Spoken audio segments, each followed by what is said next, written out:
আমরার দেশে যদি কেউ ফু দিয়া ডিম পাড়াইতে পারে তাহলে এর থেকে বড় ফির আর কেউ আসেনি, কথা হয় না দি। এলা যদি মাথার মধ্যে জ্বর থাকে কোনো অসুবিধা নাই, লাল শালু থাকলে অসুবিধা নাই, ল্যাংটা থাকলেও অসুবিধা নাই, কিন্তু ফু দিয়া ডিম পাঠাইছে সারা দেশ ফটফট হয়ে গেছে। মহিলারা যদি শুনতে পারে তো আরো সারছে, ফিরের কেরামতি বাড়ছে। আর এই যুবক অসংখ্য মানুষের সামনে ডিল দিয়া বিশাল বড় একটা প্রাণীকে মারছে, ভয়ঙ্কর প্রাণীরে, কেরামতি বাড়ছে না বলছে। এখন মানুষের মধ্যে বলা বলি শুরু হয়েছে এই যুবক সাধারণ কোন যুবক না। গোটা দেশ, গ্রামে গঞ্জে শহরে বন্দরে যুবকের নাম ছড়ায়া পড়ল। এতগুলা মানুষের সামনে ভয়ঙ্কর একটা প্রাণীরে ছোট্ট একটা পাথর দিয়া ঢিল মাইরা মাইরা ফেলাইছে। যুবকের ভিতরে কোনো কিছু আছে, দলে দলে যুবকের কাছে যাওয়া শুরু করছে।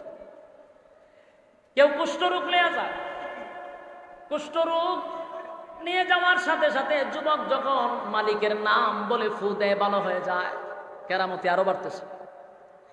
এই পরিস্থিতিতে প্রচার হইতে হইতে হইতে এটা পার্লামেন্ট পর্যন্ত চলে গেছে। তো পার্লামেন্টের একজন মন্ত্রীর চোখে অন্ধ ছিল, কিছু দেখতো না।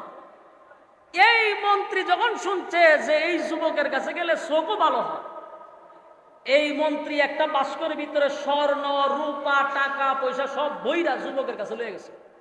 গিয়া গায়ে যুবক সব টাকা পয়সা স্বর্ণ সব তোমার, বিনিময়ে চোখ বালা করে দাও।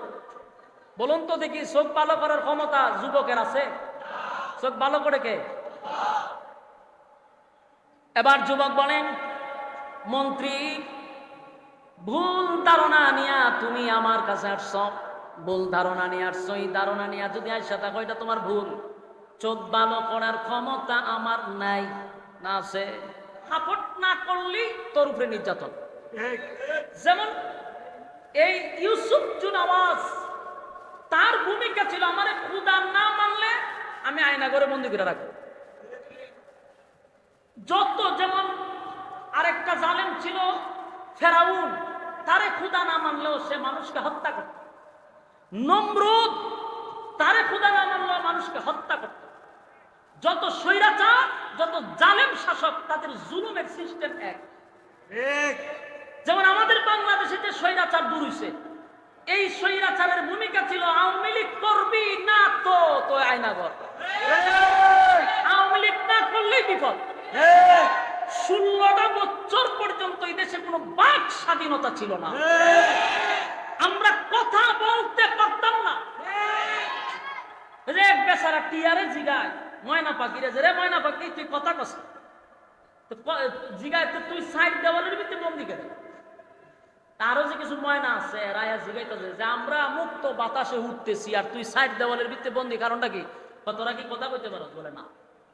আমি কথা বলতে পারি, আমি কথা বলতে পারি দেখি সাইড দেওয়ালে বন্দি। তোরা কথা বলতে পারোস না, এই জন্য মুক্ত বাতাসে উড়াউড়ি করতেছিস। ঠিক তেমনি ভাবে 16 বছর যারা কথা বলতে পারছে এরা মুক্ত বাতাসে উঠতে পারে নাই। যারা কথা বলতে পারছে তারা 4 দেওয়ালের ভিতরে বন্দি থাকছে। তাহলে এটা কি বাক স্বাধীনতা ছিল? আমাদের বাক স্বাধীনতা কেড়ে নেওয়া হয়েছে। ওয়াজ মাহফিল হক কথাটুকু আমরা বলতে পারছি না। এই জন্য আমি প্রথমেই বলছি, স্বাধীন দেশে স্বাধীনভাবে কথা বলবো ইনশাআল্লাহ। أما بعد فأعوذ بالله من الشيطان الرجيم। মনিটরে বাড়ান, মনিটরে বাড়ান, হালকা সাউন্ডের সমস্যা। এই কোডা বাড়াইছে হালকা, বক্সে বক্সে দুটোটা বক্সে সাউন্ড নাই, হালকা এই কোডাকেন, হালকা এই কোডাকেন। বিসমিল্লাহির রহমানির রহিম।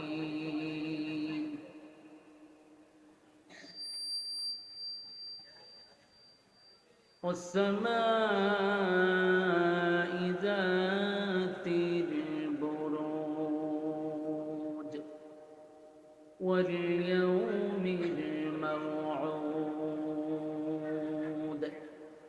وشاهد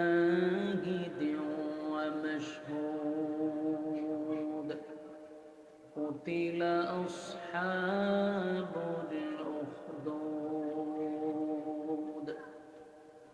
সাদাকাল্লাহুল আযীম। দুরূদ শরীফ পড়েন। আল্লাহুম্মা সাল্লি আলা। এই অপারেটরটা কই? অপারেটরকে আমাদের রাজ্য আমার কাছে নিয়ে আসেন। এত কাছে মনিটর দিলে তো শীষ দিব। সেটিং আগে শিখতে হইব না? এত কাছে যে দিছেন এটা নিচে রাখবেন। হ্যাঁ, তাহলে সাউন্ড উঠাইবেন কেন? সাউন্ড উঠাইতে পারতেছেন? প্রত্যেকটা বছরই মাইক নিয়ে আপনারা এরকম করেন, সব করলেন, এত টাকা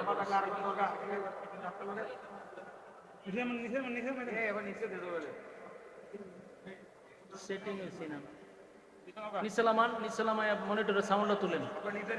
দুরূদ শরীফ পড়েন। আল্লাহুম্মা সাল্লি আলা মুহাম্মাদিন ওয়া আলা আলি মুহাম্মাদ কামা। সাপোর্ট না করলি তোর উপরে নির্যাতন। যেমন এই ইউসুফ জুনাওয়াজ, তার ভূমিকা ছিল আমারে খোদা না মানলে আমি আয়না করে বন্দী করে রাখবো। যত যেমন আরেকটা জালেম ছিল ফেরাউন, তারে খোদা না মানলেও সে মানুষকে হত্যা করত। নমরুদ, তারে খোদা না মানলেও মানুষকে হত্যা করত। যত স্বৈরাচার, যত জালেম শাসক, তাদের জুলুমের সিস্টেম এক। যেমন আমাদের বাংলাদেশে যে স্বৈরাচার দূর হইছে, এই স্বৈরাচারের ভূমিকা ছিল আওয়ামী লীগ করবি না তো তো আয়নাঘর। আওয়ামী লীগ না করলেই বিপদ। 16টা বছর পর্যন্ত এই দেশে কোনো বাক স্বাধীনতা ছিল না। আমরা কথা বলতে পারতাম না। রে বেচারা টিয়ারে জিগায় ময়না পাখিরে, যে রে ময়না পাখি তুই কথা কস, জিগায় তো তুই সাইড দেওয়ালের ভিতরে বন্দি কেন? তারও যে কিছু ময়না আছে রায়া জিগাইতেছে যে আমরা মুক্ত বাতাসে উঠতেছি আর তুই সাইড দেওয়ালের ভিতরে বন্দি, কারণটা কি? তোরা কি কথা বলতে পারো? বলে না। আমি কথা বলতে পারি, আমি কথা বলতে পারি দেখি সাইড দেওয়ালে বন্দি। তোরা কথা বলতে পারস না, এই জন্য মুক্ত বাতাসে উড়াউড়ি করতেছিস। ঠিক তেমনি ভাবে 16 বছর যারা কথা বলতে পারছে এরা মুক্ত বাতাসে উঠতে পারে নাই। যারা কথা বলতে পারছে তারা 4 দেওয়ালের ভিতরে বন্দি থাকছে। তাহলে এটা কি বাক স্বাধীনতা ছিল? আমাদের বাক স্বাধীনতা কেড়ে নেওয়া হয়েছে। ওয়াজ মাহফিলও হক কথাটুকু আমরা বলতে পারছি না। এই জন্য আমি প্রথমেই বলছি, স্বাধীন দেশে স্বাধীনভাবে কথা বলবো ইনশাআল্লাহ।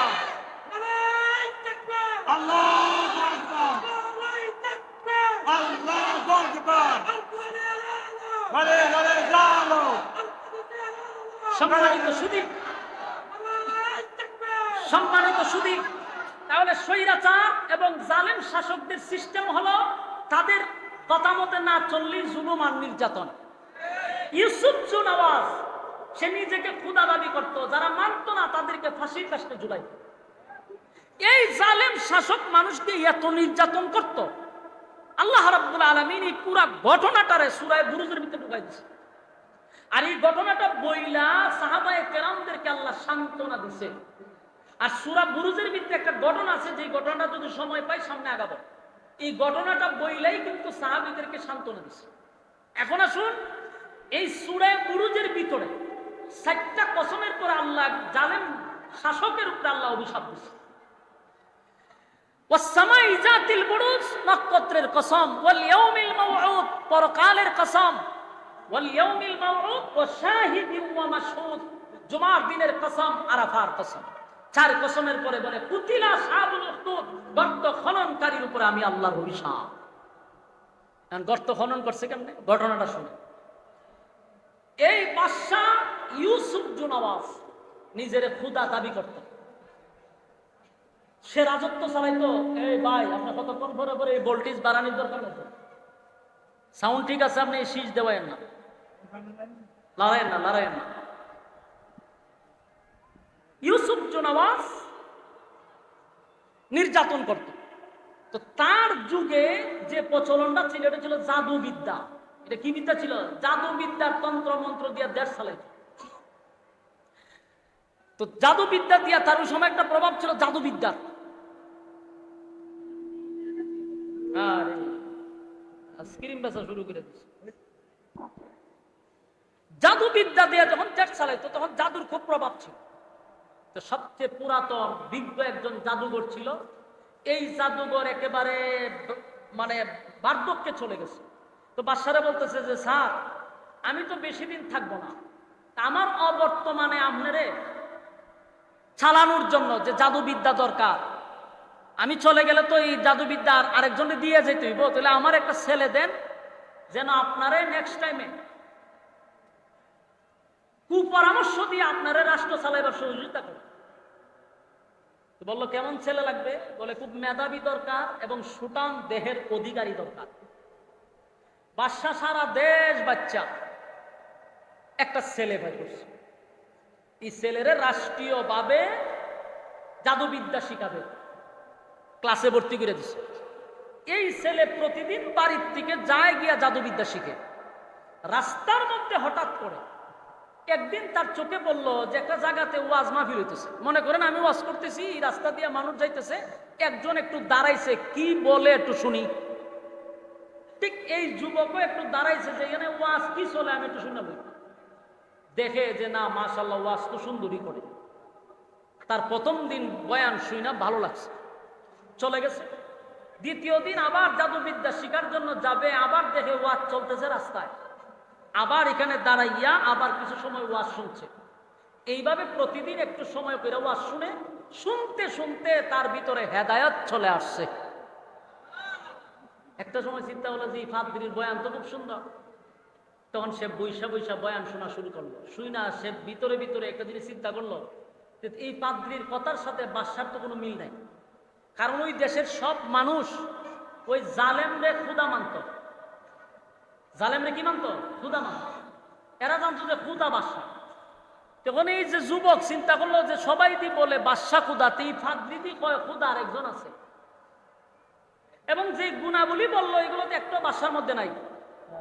বলতেছে তো এই গুণাগুণ একটাও বাদশার মধ্যে কি নাই? নাই। পাদ্রির বক্তব্য শুই না তার কাছে ভালো লাগছে। এক পর্যায়ে সে পাদ্রির কাছে এসে বলল যে আপনি যে খুদার ওয়াজ করতেছেন, যে রবের পরিচয় দিতেছেন, আমার কাছে খুব যুক্তি লাগছে, ভালো লাগছে, আমি সেই রবের অনুসরণ করতে চাই। সুবহান। পাদ্রি যুবকরে কইল যে তুমি রাষ্ট্রীয়ভাবে জাদুবিদ্যা শিখো, তোমার সমস্ত খরচ বহন করে দেশের সরকার। আমি যদি তোমারে কালেমা পড়াই তাহলে এর ভয়াবহ পরিস্থিতি তো আমার উপর হবে। তবে তুমি যেহেতু ঈমান আনবা আমি তোমারে কালেমা পড়াবো, কিন্তু আমার নামটা অন্তত আপাতত বইল না, বললে আমার দিনের কাজ করতে সমস্যা হয়ে যাবে, আমি আর কাজ চালাইতে পারবো। যুবক কালেমা পড়ছে, কইরে ঈমান আনছে। সুবহান। এখন যুবকের ঈমানি জজবা এত বাড়ছে, জাদুবিদ্যাও শিখে ফাঁকে ফাঁকে দিনের কাজ করে। দিনের কাজ করা যখন শুরু করে দিল, একটা পর্যায়ে এই যুবকের ভিতরে এমন ঈমানি জজবা তৈরি হয়েছে যে যুবক অনেক অসুস্থ মানুষের শরীরে হাত বুলাইয়া দিলে, যার ফুক দিলে অসুস্থ মানুষ ভালো হয়ে যায়। সারা দেশ আস্তে আস্তে যুবকের পরিচিতি বাড়ছে। অনেকে মনে করতো যে জাদুবিদ্যা শিখছে তো রাষ্ট্রীয়ভাবে যুবকের জাদুবিদ্যার পাওয়ার অনেক বেশি, এই জন্য রূপ ভালোই থাকে। আসলে কিন্তু রূপ ভালো হয় রবের নাম নিয়ে। সুবহান। তো রাস্তার মধ্যে একদিন তাকায়া দেখে অনেক মানুষ এইভাবে জড়ো হয়ে আসে, কেউ সামনে যাইতে পারে না, কেউ পিছনে যাইতে পারে না। একটা ভয়ঙ্কর প্রাণী রাস্তার মাঝখানে দাঁড়ায় আছে। এখন যুবকও যাইতে পারতেছে না, মানুষ ভয়ে আতঙ্কে আছে। এই যুবক সিদ্ধান্ত নিল একটা পাথর নিয়ে যে আমি এই পাথরটা দিয়া এই ভয়ঙ্কর প্রাণীকে ঢিল দিব। যদি প্রাণীটা বাদশার নাম নিয়ে আমি ঢিল দিব, বাদশা যদি সঠিক খুদা হয় প্রাণীটা মারা যাবে। ঢিল মারছে, কিন্তু প্রাণী তো আর মরে না। বাদশাকে খুদা নেই, মরছে না। যুবক কয় এখন আমি যে রবের উপরে ঈমান আনছি, এই রবের নাম নিয়ে ঢিল মারলাম, সাথে সাথে প্রাণী মারা গেছে। এই দৃশ্যটা আশেপাশের যারা ছিল সবাই দেখছে। এখন দেখার পরে বলুন তো দেখি যুবকের কেরামতি বাড়ছে না কমছে? কথা হয় না? বাইরে গেছে। আমরা দেশে যদি কেউ ফু দিয়া ডিম পাড়াইতে পারে তাহলে এর থেকে বড় ফির আর কেউ আসেনি।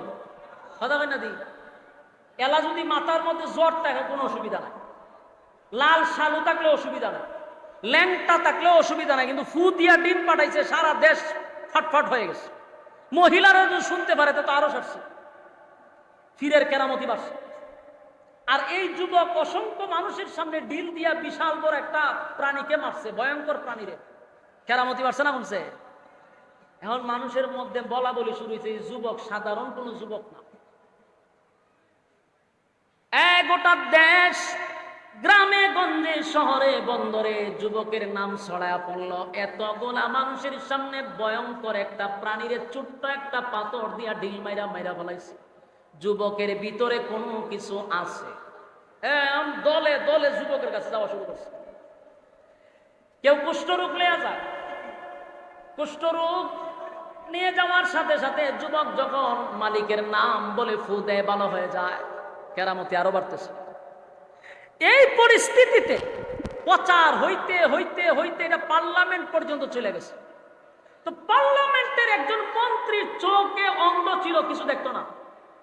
এই মন্ত্রী যখন শুনছে যে এই যুবকের কাছে গেলে চোখও ভালো হয়, এই মন্ত্রী একটা বাস্কের ভিতরে স্বর্ণ রূপা টাকা পয়সা সব বইরা যুবকের কাছে লয়ে গেছে। গিয়া গায়ে যুবক সব টাকা পয়সা স্বর্ণ সব তোমার, বিনিময়ে চোখ ভালো করে দাও। বলুন তো দেখি, চোখ ভালো করার ক্ষমতা যুবকের আছে? চোখ ভালো করে কে? এবার যুবক বলেন, মন্ত্রী ভুল ধারণা নিয়া তুমি আমার কাছে আসছ, ভুল ধারণা নিয়ে আসছো। এই ধারণা নিয়ে যদি আসা থাকো এটা তোমার ভুল। চোখ ভালো করার ক্ষমতা আমার নাই। না আছে? মাইকটা আছে, যন্ত্রণা দিতেছে, এটা তো ওয়াজ করুন কেমন কম, একবার কমে একবার বাড়ে একবার আওয়াজ করে, একটা রিপিটে রাখেন না ভাই। প্রথম সাউন্ডটা ঠিক আছিল তো, প্রথম সাউন্ডটা দেন। এবার দেখেন মন্ত্রী আসছে, যুবক কি বলে যে চোখ ভালো করার ক্ষমতা আমার নাই। এবার মন্ত্রী বললাম, এই যুবক, গোটা দেশের মানুষ গ্রামে গঞ্জে শহরে বন্দরে সব জায়গায় তোমার খবর ছড়ায় গেছে। তোমার কাছের মানুষ আসলে নাকি রূপ ভালো হয়ে যায়, কুষ্ঠরোগী ভালো হয়ে যায়, অন্ধ মানুষ আসলে ভালো হয়ে যায় রে। আমি তো বড় আশা লইয়া টাকা পয়সা তোমার কাছে আনছি। সাউন্ডটা ঠিক আছে, লড়াইয়ের না এমন সাউন্ড ঠিক আছে, লড়াইয়ের না। টাকা পয়সা লইয়া তো আইস, চোখ ভালো হইতে।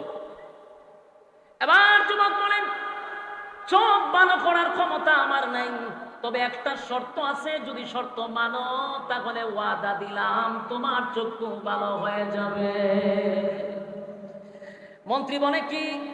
বলে আমি যেই রবের উপরে ঈমান আনছি, তুমি যদি সেই রবের উপরে ঈমান আনতে পারো তাহলে আমি রবের কাছে বলবো যে আল্লাহ তার চোখ ভালো করে দাও, ভালো করে দাও।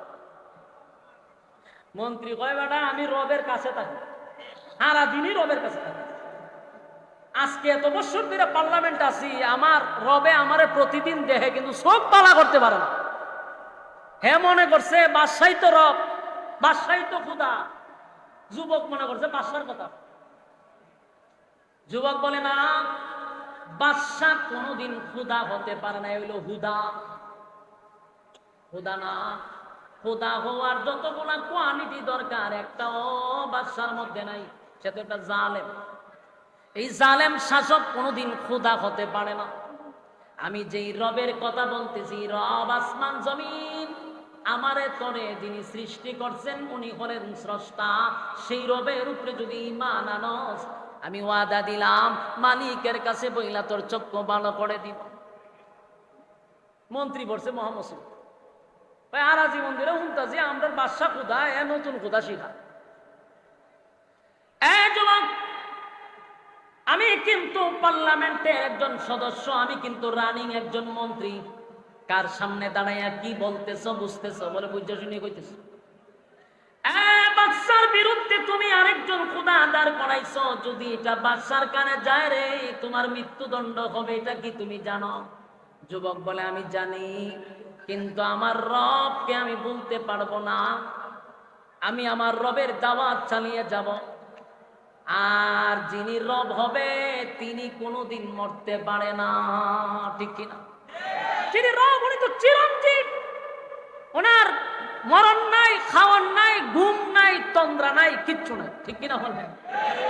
তোর বাদশা ঘুমায়নি, ঘুমায় তো, তোর বাদশা খায়নি, খা, তোর বাদশা মরবো নি, মরতে পারে, তো এটা আবার খুদা হয় কেমনে? হ্যাঁ এটা খুদা হয়। বলুন খোদার কোনো মরণ আসেনি, ঘুম আসেনি? আল্লাহ রাব্বুল আলামিন বলেন কুল হুয়াল্লাহু আহাদ, নবী আপনি বলুন আমি এক ও দ্বিতীয়। আল্লাহর কোনো শরীক আছে? কথা কয় না। মালিকের কোনো শরীক নাই, কোনো ইলাহ নাই। আল্লাহুস সামাদ, আমি কারো মুকাফিকি না। আল্লাহ বলেন লাম ইয়ালিদ ওয়া লাম ইউলাদ, আমি কারো কাছ থেকে জন্ম নেই নাই, কাউকে জন্ম দেই নাই। ওয়া লাম ইয়াকুল লাহু কুফুয়ান আহাদ, আমার সমকক্ষ আর কেউ নাই। সুবহানাল্লাহ।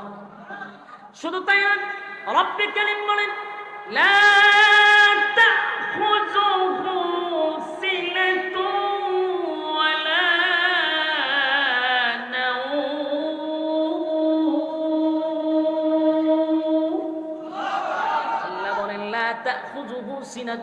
নাওম, আমি আল্লাহর ঘুমও নাই, আমি আল্লাহর তন্দ্রাও নাই। বাচ্চার ঘুম আছে গো, বাচ্চার কিন্তু ঘুম আছে, বাচ্চার কিন্তু তন্দ্রা আছে। আমি যেই খোদার উপরে ঈমান আনছি, আমার খোদার ঘুমও নাই, তন্দ্রাও নাই। আমার খোদার কোনো শরীক নাই, আমার খোদার কোনো ইলাহ নাই। আমার খোদা কারো কাছ থেকে জন্ম নেয় নাই, আমার খোদা কাউকে জন্ম দেয় নাই। সুতরাং সেই রবের উপরে যদি ঈমান আনো, আমি আমার রবের কাছে বলে তোর চক্ষু ভালো করে দিব। এবার মন্ত্রী চিন্তায় পড়ে গেল, জীবনটা বড় বাদশার সামনে থাকলাম, আমার বাদশা তো আমার চক্ষু ভালো করে দিতে পারলো না। এবার যদি চক্ষুটা ভালো হয়ে যায়, তাহলে সেই রবের উপরে ঈমান আনতে আমার সমস্যা কোথায়? সুবহানাল্লাহ। এবার মন্ত্রী বলল ঠিক আছে, কালেমা পড়লাম। কালেমা পড়ার পরে এবার যুবক দোয়া করলো, রব্বে কারীম মন্ত্রী হইয়া আপনার উপরে ঈমান আনছে, মালিক তার চক্ষুটা আপনি ভালো করে দেন। সাথে সাথে মন্ত্রীর চক্ষু ভালো হয়ে গেছে। সুবহানাল্লাহ। মির্জানগরের বাইরা মনে করেন না যে হুজুর গিচ্ছা শুরু করছেন। আল্লাহর কসম, এটা সূরা বুরুজের ভিতরে আপনি বাংলা চাইলেও পড়তে পারবেন। এটা কোনো গিচ্ছা নয়, কোনো কাহিনী নয়। কোরআন সূরা বুরুজের ভিতরে একেবারে পুরা ঘটনাটা আল্লাহ বর্ণনা করছে। এই মন্ত্রীর চক্ষুটা ভালো হয়ে গেছে। এবার মন্ত্রী ছায়া দেখে পৃথিবী এত সুন্দর। সুবহানাল্লাহ। যেই লোকটা জীবনে পৃথিবী দেখে নাই, হঠাৎ করে যদি পৃথিবী দেখে, তার কাছে কেমন আশ্চর্য লাগবে, কত আনন্দিত। যুবক ভাই, যারা অন্ধ, যাদের চক্ষু নাই গো, যাদের চক্ষু নাই, যাদের চক্ষু নাই, এই পৃথিবী কেমন তারা বলতে পারে না। মানুষকে আল্লাহ কোন আকৃতিতে বানাইছে সেটাও তারা জানে না। অনেক অন্ধরা বিবাহ করে, নিজের স্ত্রী কেমন সেটাও জানে না, নিজের সন্তানগুলা কেমন সেটাও জানে না। আল্লাহ রাব্বুল আলামিন আমাদেরকে কত বড় নিয়ামত দিল, দুইটা চক্ষু দিল রে। সেই চক্ষু দিয়ে দিছে, এই নিয়ামতের শুকরিয়া আদায় যদি কিয়ামত পর্যন্ত করি, মালিকের শুকরিয়া আদায় হবে না। কত বড় নিয়ামত পাইছে। যুবক ভাই, কোম্পানিগঞ্জের বাজারে, দেবিদ্যার বাজারে দেখবেন অনেক ভিক্ষুক দাঁড়াইয়া দাঁড়াইয়া ভিক্ষা করে। কত মানুষ দেখবেন হাত নাই, পা নাই, গইরাইয়া গইরাইয়া ভিক্ষা করে। দেখছেন নি? আমার জীবনে বহু ভিক্ষুক দেখছি, এর মধ্যে একটা ভিক্ষুক দেখলাম হাতও নাই, পাও নাই, গইরাইয়া গইরাইয়া ভিক্ষা। তাদের দিকে তাকাইয়া শুধু 10টা টাকা দিয়াই আমরা চলে যাই না, মাঝে মধ্যে তাদের দিকে তাকাইয়া মালিকের দরবারে শুকরিয়া আদায় করবেন। আল্লাহ, আমারে আপনি 2টা হাত দিছেন, আমারে 2টা পা দিছেন, 2টা চক্ষু দিছেন, আমার কত দাম আর কত সম্মান। যাদের চক্ষু নাই গো, যাদের হাত নাই, যাদের পা নাই, বলুন তো দেখি সমাজে তাদের কোনো দাম আছে? কথা হয় না। সমাজে তাদের কোনো দাম নাই। যার হাত নাই, যার পা নাই, তারে লইয়া কেউ হোস্টেলে গিয়া কফি খায় না, তারে লইয়া কেউ সেলফি তুলে না। আমার আল্লাহ 2টা হাত দিল, 2টা পা দিল, মানুষ আমারে লইয়া সেলফি তুলে, আমারে কফি খাওয়ায়, আমার একটা চেয়ার দেয় বসার জন্য, আমার 2টা পা আছে, হাত আছে। মাঝে মধ্যে ভিক্ষুকের দিকে তাকাইয়া টাকা দিয়া চলে আসবেন না, অনুরোধ করলাম তাদের দিকে তাকাইয়া মালিকের দরবারে শুকরিয়া আদায় করবেন। আর বলবেন আল্লাহ এত বড় নিয়ামত পাওয়ার পরেও আমি আল্লাহ তোমার গোলামি করি না, আমার মতো অকৃতজ্ঞ পৃথিবীর জমিনে নেই।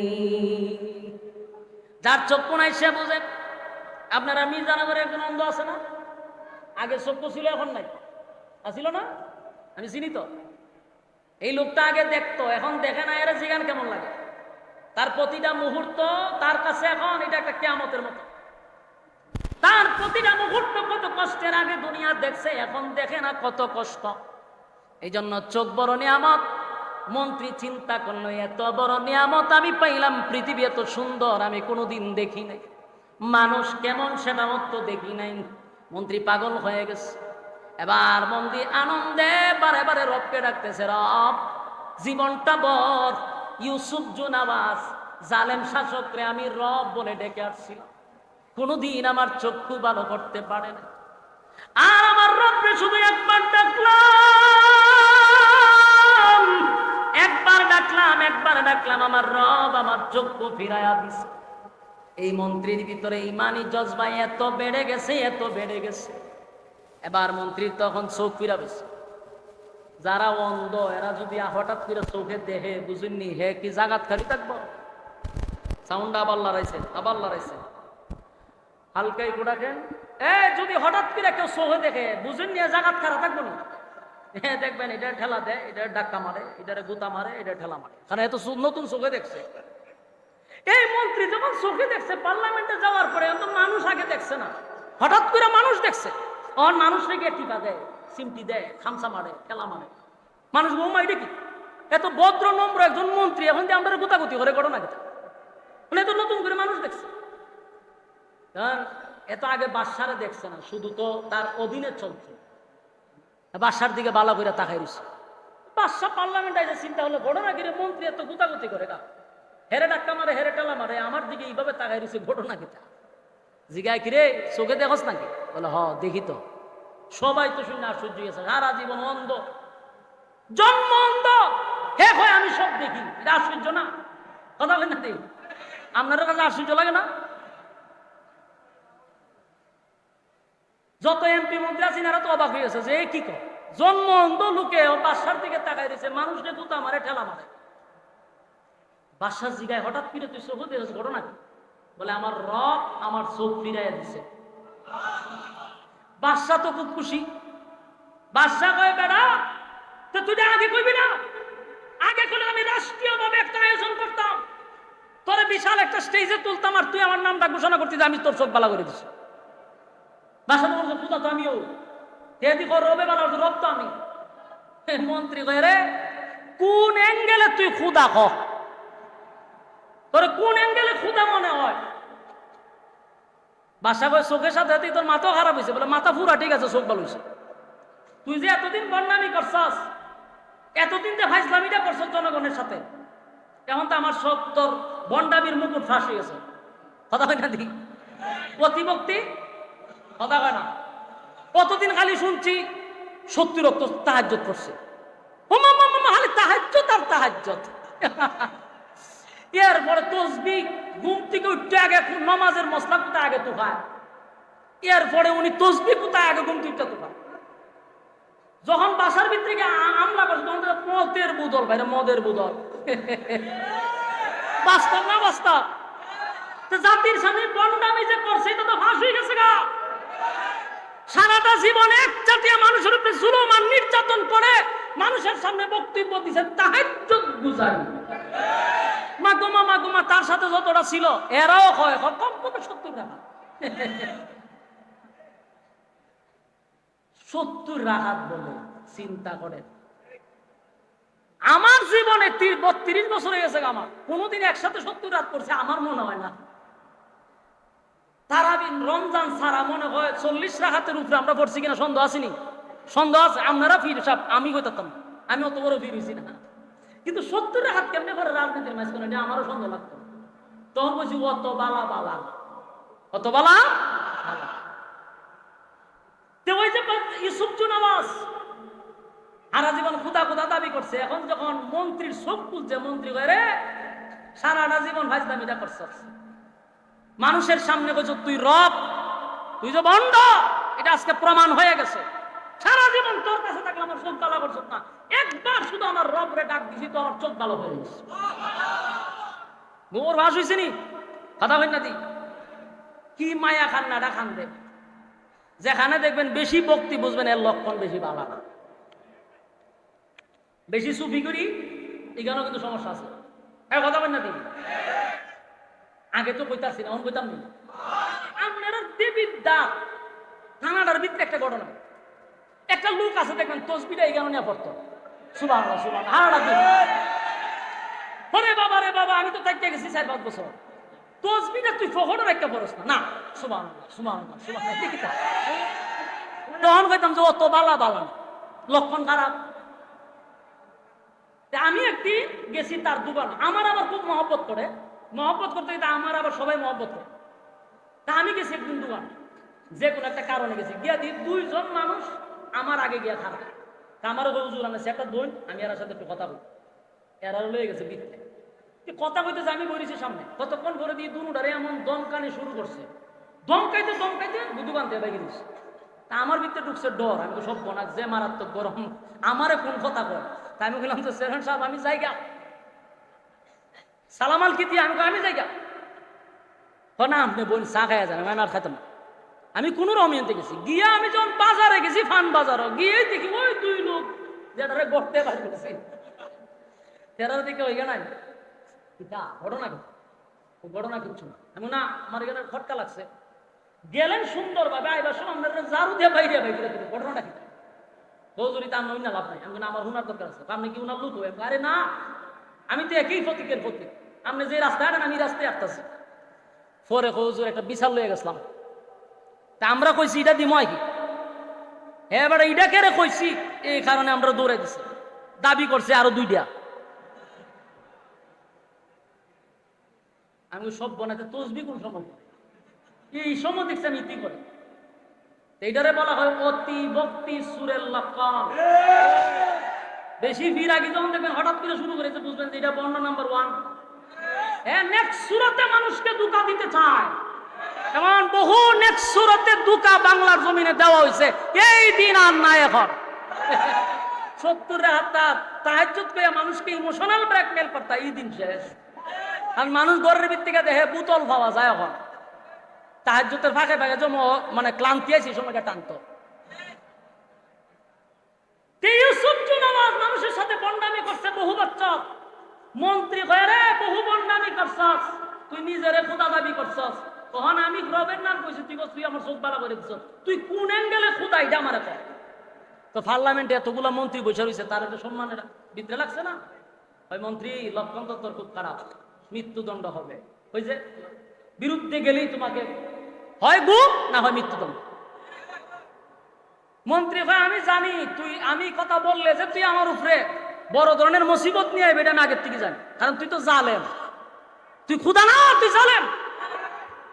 মন্ত্রী গ্রেপ্তার করছে, গ্রেপ্তার করে আয়নাগরের ভিতরে নিয়ে রাখছে, রাইকা ইচ্ছা মতে রিমান্ডে মার দিছে। মারতে মারতে হয় তুই এই রবের পরিচয় পাইছ কই, এটা আগে কর।